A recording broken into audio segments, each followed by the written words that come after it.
Pelatih tim nasional China, Branko Ivankovic, mengatakan bahwa Stadion Utama Gelora Bung Karno, Jakarta adalah kandang yang gila.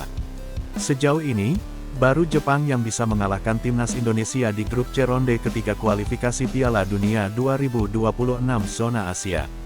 Ivankovic sadar, hal tersebut menjadi ancaman serius bagi tim asuhannya. Oleh sebab itu, ia memberikan motivasi agar tidak terpengaruh tekanan supporter. Ya, sebelum kami datang sini, kami punya pengetahuan soal stadion ini. Ini adalah kandang yang gila dengan banyak fans Indonesia. Jadi saya menyuntikkan motivasi kepada pemain, kata Ivankovic dalam konferensi pers sehari jelang laga. Saya menjadikan tekanan sebagai motivasi, seperti yang saya bilang, pemain saya harus konsentrasi dan fokus untuk hasil terbaik, jelasnya. Lebih lanjut, Ivankovic mengincar kemenangan di markas timnas Indonesia yang dikenal angker bagi lawan-lawannya itu. Itu buat menjaga asa lolos ke fase selanjutnya, karena ia tahu persaingan di grup C sangat sengit. Di grup ini, memang sangat kompetitif. Jepang, Saudi dan Australia kandidat yang kuat lolos, tapi Bahrain, Indonesia dan China punya ekspektasi tinggi untuk lolos ke Piala Dunia, jelasnya. Posisi runner-up yang merupakan tiket lolos langsung ke Piala Dunia 2026 sampai dengan saat ini masih belum dipastikan. Begitu juga posisi 3 dan 4 yang akan meloloskan tim ke putaran keempat kualifikasi Piala Dunia 2026 zona Asia, masih bisa diisi oleh China dan timnas Indonesia. Oleh sebab itu Ivankovic memastikan, akan habis-habisan di Stadion GBK karena jika kalah China harus mengubur mimpi berlaga di Piala Dunia 2026.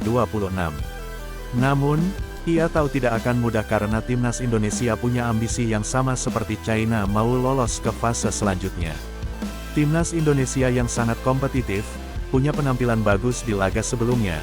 Ini laga kunci untuk kedua tim, jadi kami harus fokus untuk lolos ke babak selanjutnya, tutupnya.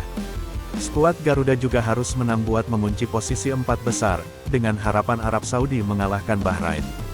Timnas Indonesia juga masih bisa lolos langsung ke Piala Dunia 2026, tanpa melalui babak kualifikasi lagi dengan catatan menjadi runner-up grup.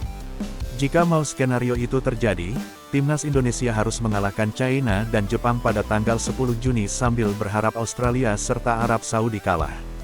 Hanya juara dan runner-up grup yang bisa lolos langsung ke putaran final Piala Dunia 2026. Sedangkan posisi ketiga dan keempat bakal bermain di putaran keempat kualifikasi. Timnas Indonesia pun berada dalam posisi krusial yang menuntut performa terbaik di sisa 2 laga terakhir fase grup. Di bawah arahan pelatih Patrick Kluivert, skuad Merah Putih tampil dengan semangat tinggi, mengandalkan kekuatan kolektif dan kedisiplinan taktik yang terus berkembang sejak awal kualifikasi. Meskipun China lebih diunggulkan dari segi peringkat FIFA dan pengalaman di ajang internasional, perkembangan pesat timnas Indonesia dalam beberapa tahun terakhir menjadikan laga ini tak mudah ditebak. Komposisi pemain Indonesia yang kini diisi oleh banyak pemain naturalisasi dengan pengalaman bermain di Eropa, turut memberi dimensi baru pada permainan Garuda. Ketua Umum PSSI, Erick Thohir menyampaikan harapannya agar Presiden Prabowo Subianto dapat hadir langsung di Stadion Utama Gelora Bung Karno, Jakarta, untuk menyaksikan pertandingan antara Timnas Indonesia melawan Timnas China. Erick menilai, kehadiran Presiden membawa keberuntungan bagi skuad Garuda. Hal itu terbukti saat Indonesia menang tipis 1-0 atas Bahrain dalam laga sebelumnya. Saya mengharapkan beliau hadir, karena di pertandingan terakhir, Bapak Presiden bawa hoki. Jadi, kita perlu semua doa dan hoki, kata Erick kepada wartawan di Jakarta. Meski berharap, Erick memahami kesibukan Presiden yang padat dan menyerahkan keputusan akhir kepada Prabowo. Untuk pertandingan kontra China, Erick menyebut bahwa pemerintah China juga akan mengirimkan perwakilan resmi untuk menonton langsung laga di SUGBK. Hal itu, kata Erick, menunjukkan tingginya gengsi pertandingan ini di mata kedua negara. Menurut Erick, sepak bola bukan sekadar olahraga, tetapi juga alat perjuangan dan kebanggaan nasional. Timnas Indonesia saat ini berada di peringkat keempat dengan 9 poin, sementara China di posisi ke-6 dengan 6 poin. Erick menegaskan, kemenangan sangat penting jika Indonesia ingin melaju ke babak playoff. Pelatih Timnas Indonesia, Patrick Kluivert mengingatkan para pemainnya untuk tidak meremehkan kekuatan China. Timnas China adalah tim yang sangat taktikal, energik, dan mampu menekan dengan baik. Mereka bisa memanfaatkan ruang sempit dan punya sistem permainan bagus, kata Kluivert dalam jumpa pers di Jakarta. Ia meminta para pemain Garuda untuk tetap fokus penuh sepanjang pertandingan.